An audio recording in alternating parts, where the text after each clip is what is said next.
انا مالو کا انا کنزو کا، میں ہی تیرا مال ہوں، میں ہی تیرا خزانہ ہوں، تو نے میری زکوٰۃ نہیں نکالی، اس کا مزہ چکھ۔ تو زکوٰۃ کے سلسلے میں بہت ڈرنے کی ضرورت ہے، ہر سال مسائل کے معلوم کرنے کی ضرورت ہے، تاکہ ہم سے کسی سال زکوٰۃ کا ذمہ باقی نہ رہے اور ہم زکوٰۃ جیسے فریضے کو انجام دینے سے نہ رہ جائیں۔ شیطان وسوسہ ڈالے گا،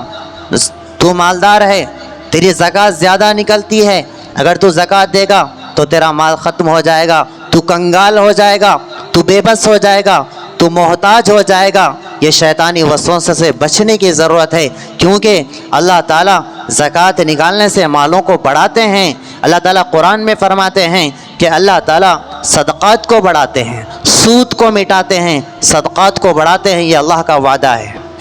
یہ اللہ کی طرف سے خوشخبری ہے۔ ایک تو ہمارے مال پاک ہو جاتے ہیں، صاف ہو جاتے ہیں، اور اللہ کی طرف سے جو حکم ہے وہ حکم پورا ہو جاتا ہے، اور مزید ہمارے مالوں میں اضافہ ہو جاتا ہے۔ صرف اللہ تعالیٰ دیکھنا چاہتے ہیں کہ میرے حکم کے آگے اپنے مال کو خرچ کرتا ہے یا نہیں، اپنے مال کی محبت زیادہ ہے دل میں یا میرے حکم کی محبت زیادہ ہے، میرے حکم کا مقام اور مرتبہ اس کے پاس زیادہ ہے یا مال کی محبت، مال کا مقام اور مرتبہ اس کے پاس زیادہ ہے، یہ آزمانا چاہتے ہیں اللہ تعالیٰ زکوٰۃ کے فریضے کے ذریعے سے۔ لہٰذا ہمیں اس امتحان میں ہر حال میں کامیاب ہونا ہے، چاہے ہم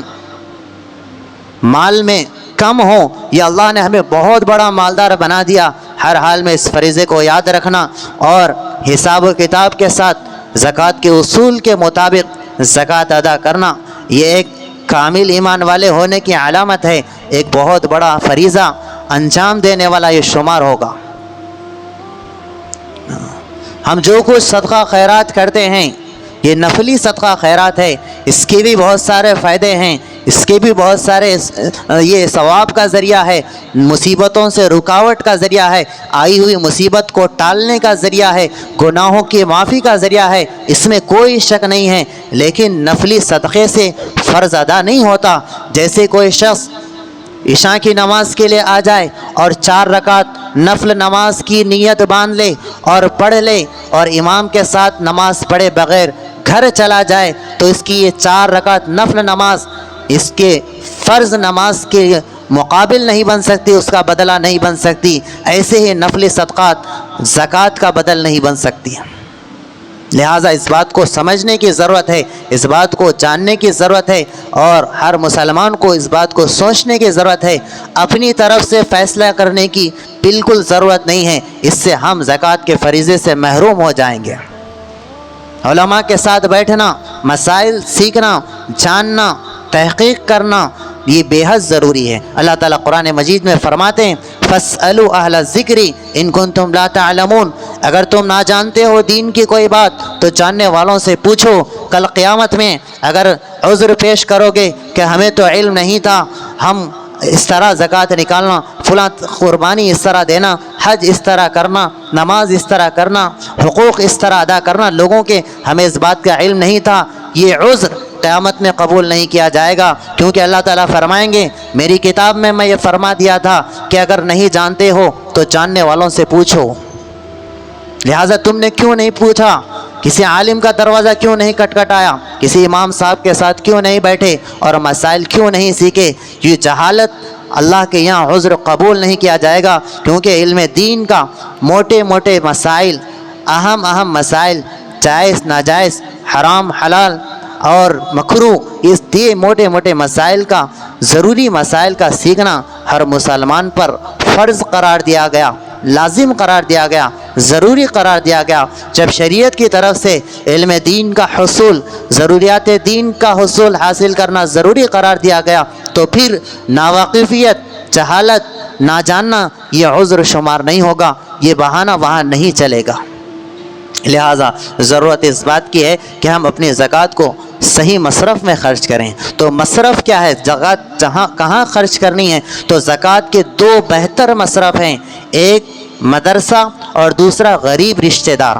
مدرسے میں ہم زکوٰۃ دیں گے تو یہ ثواب جاریہ ہے، یعنی بچے پڑھیں گے تو وہ پڑھائیں گے، تو جتنا لوگوں کو پڑھاتے چلے جائیں گے تو یہ ثواب جاریہ کا کام ہے۔ وہ ان کے شاگردوں کو پڑھائیں گے، وہ ان کے شاگردوں کو پڑھائیں گے، تو ہر حرف پر نیکی ملتی چلی جائے گی۔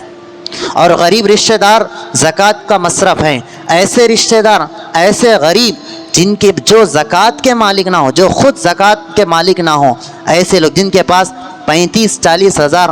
ہمیشہ رقم موجود نہ رہتی ہو، سال بھر ان کے پاس اتنی رقم جمع نہ رہتی ہو، ایسے غریب رشتہ داروں پر خرچ کرنا یہ دوہرا اجر کا باعث ہے۔ ایک اجر مال کے خرچ کرنے کا، اور دوسرا اجر اور دوسرا ثواب رشتہ داری کے نبھانے کا، یہ دو ثواب کا یہ ذریعہ ہے۔ لہٰذا ضرورت اس بات کی ہے کہ اللہ نے جن کو مالدار بنایا ہے، جن کے اوپر بھی زکوٰۃ فرض ہے، تو ہم پہلے حساب کریں، حساب کرنے کے بعد اپنی اس زکوٰۃ میں جتنا مال آئے اس کے 2 حصے کریں، آدھا حصہ مدرسے میں دیں، جس مدرسے میں آپ کو بھروسہ ہے ان مدرسے میں پہنچائیں، اور آدھا حصہ غریب رشتہ داروں میں تقسیم کریں۔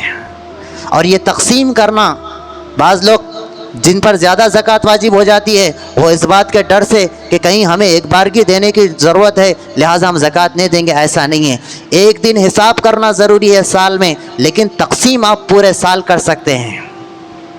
تو حساب جس دن کریں اسی دن کی مقدار آپ پورے سال میں کبھی بھی دے سکتے ہیں، یعنی اس میں چھوٹ رکھی گئی ہے کہ آپ بعد میں بھی دے سکتے ہیں، لیکن حساب جو تاریخ پر آپ مالدار بنے تھے اس تاریخ پر حساب کرنا ضروری ہے۔ اس کے بعد اگر اسی دن آپ دے سکتے ہیں آسانی کے ساتھ تو آپ دے سکتے ہیں، اگر اسی دن نہیں دے سکتے تو پھر بعد میں بھی آپ وہ حساب میں جتنی رقم آئی تھی اس کو بعد میں بھی ہم تھوڑے تھوڑے کر کے بھی ہم دے سکتے ہیں، بشرطے کہ سال کے آنے سے پہلے پچھلے سال کی زکوٰۃ ہم ادا کر دیں۔ اللہ رب العزت سے دعا ہے اللہ تعالیٰ ہم سب کو اس فریضے کو انجام دینے کی توفیق عطا